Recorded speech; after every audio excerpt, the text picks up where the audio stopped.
Hello guys, I have a story to tell. This is kind of funny because I was the type of person na usually having nightmares kapag natutulog ako ng nakatihaya. And pag nagkakaroon ako ng nightmares, nagkakaroon ako or na-experience ko yung sleep paralysis na sinasabi, yung hindi ako nakakagalaw. And yung feeling ko na may sumasaka sa akin or nakadagan sa akin. So, iniiwasan ko talaga siya na matulog sa ganung position kasi nga natatakot ako that it will occur again. But when I started reading the Bible and I received Jesus Christ as my Savior, hindi na ako natakot na matulog sa ganyang position because I learned in the scripture that hindi totoo ang ghosts. So, if ever that you experience such things, those are just evil spirits that are trying to scare you. Pero when you believe that God is protecting you, the Holy Spirit is within you, is in you, hindi ka na matatakot sa mga ganyang bagay because of course, you know that God is the most powerful dito sa mundo, on earth and in heaven. 'Di ba? So, hindi na ako natakot na matulog sa ganyang position and nagagawa ko na siya talaga.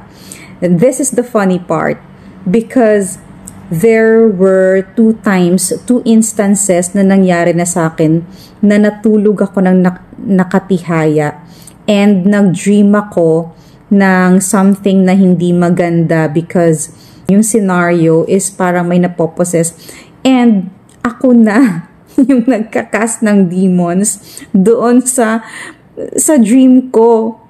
And nakakatawa because if you know me personally, if you are one of my family members or if you are a very close friend of mine na naging dorm mate ko, you know that I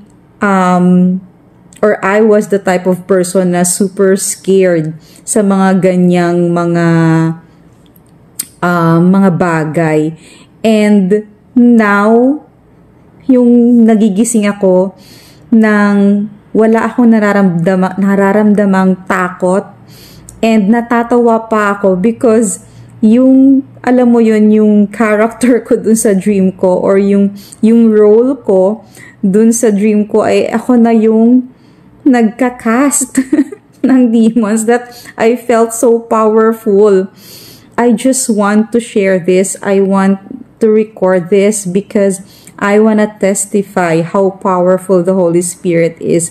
Biruin mo yun that even my dreams, it can control my dreams. Na kung dati natatakot ako, nagigising, na pag nakakatulog ako ng nakatihaya, mag-dream ako ng masama, and yung hindi ako makakagalaw, tapos pag nagising ako, takot na takot ako, yung ganon. But now, really, I didn't feel any, alam mo yun, any takot sa puso ko. Kahit konti, wala akong naramdaman. And natatawa pa ako to think na mag-isa lang ako dito sa bahay because my husband is in the night shift.